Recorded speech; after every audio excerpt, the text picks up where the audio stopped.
Today on Natty by Nature, we're talking about aloe and how to make your own hand sanitizer using this. I'm Dr. Nat, and next to me is an aloe plant.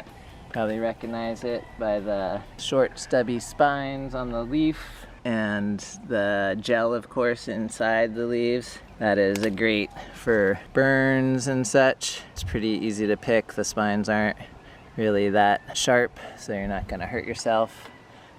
This is great if you have a sunburn or any other kind of burn, and for making hand gel with a little bit of rubbing alcohol. The gel inside turns yellow pretty quick as it oxidizes. That's another sign that you have aloe.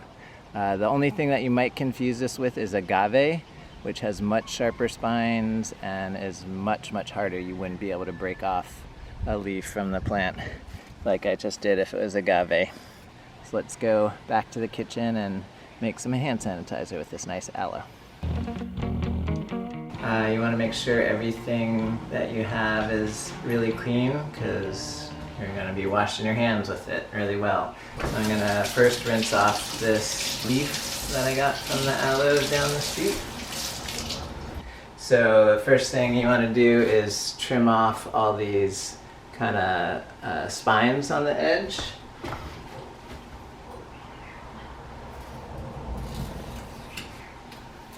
You want to have handy a good sharp knife, a spoon for scooping out the gel, a measuring cup, some rubbing alcohol.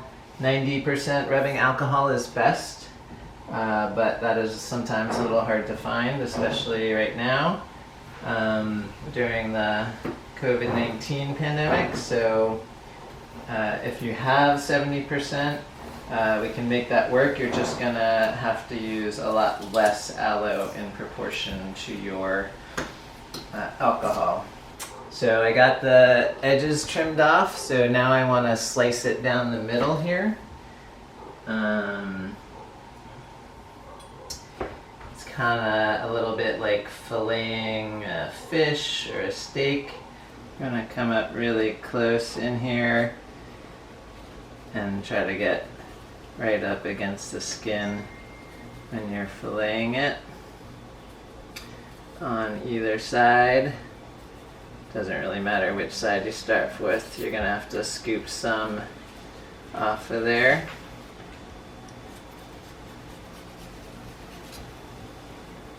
And then we open it up, looks pretty good, and you can come in here and scoop it out with a spoon or scrape it out with a knife. So I have a measuring cup so you can see how much gel we actually got here.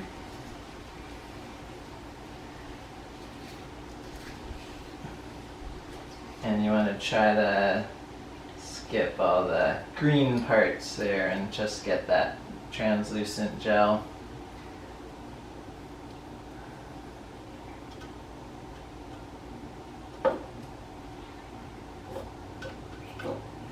And another good use for aloe, if you're planting, is it acts as a rooting hormone. So if you don't find rooting hormone out at your local garden store, that's a bit of a specialty item, you can get a leaf and just stick the cutting. You can just stick a cutting, like I have this holy basil or tulsi that I want to root, so I can just stick it in the end of the leaf like that,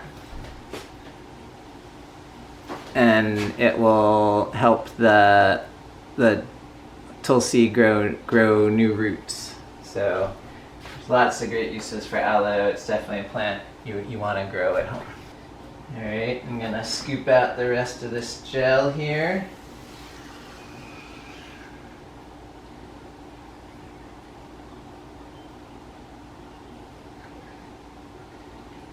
And it sometimes comes out in long sheets. And the aloe is mainly serving in the hand sanitizer. Since the alcohol can be a little bit harsh on your skin, the aloe is there to help soothe your hands and keep them soft. if you're washing all the time, which we all should be, for sure.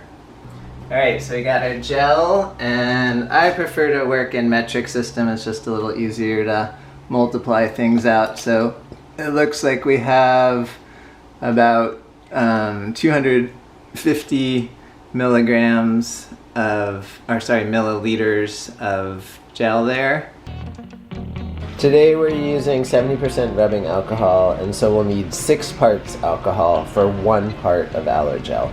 If you happen to have 90 or 91% rubbing alcohol, you only need to do 3 parts alcohol for 1 part of aloe gel. I'm going to blend this all up first so I can measure it a little bit easier, and I find this is easiest to do with an immersion blender.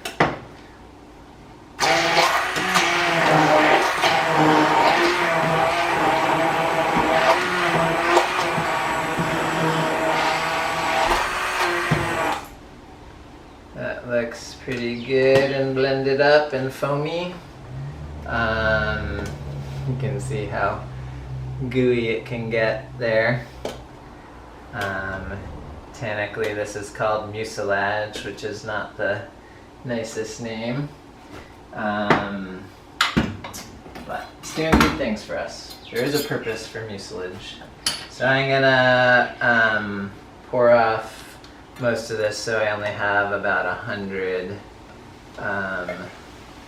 left, and then I can do the math easily that I just need to add 600 milliliters. Yeah, so good. If you can see that the actual liquid is at 100, there's a lot of foam above it.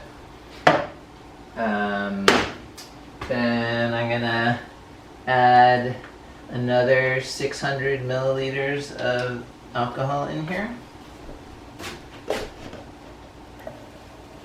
So I'm going to bring it up to 700.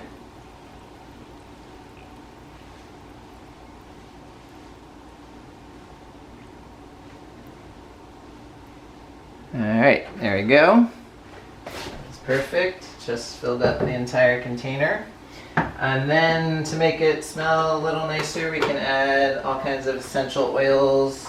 I have cedar wood oil, cinnamon leaf, lemon leaf, or sorry, just straight lemon essential oil.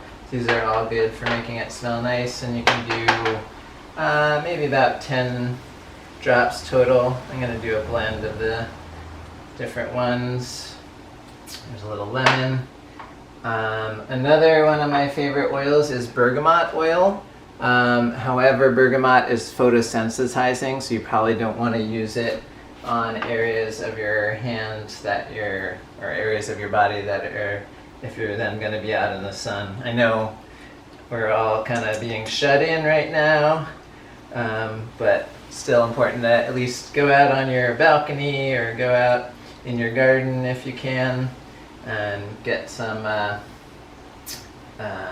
outside time in to build up that vitamin D. Alright, a little bit of cedarwood, a little bit of cinnamon. This will make it smell really good, and know that you're gotten it everywhere and feeling nice and clean afterwards. Then we can give it another little blend. Ooh, this is pretty full.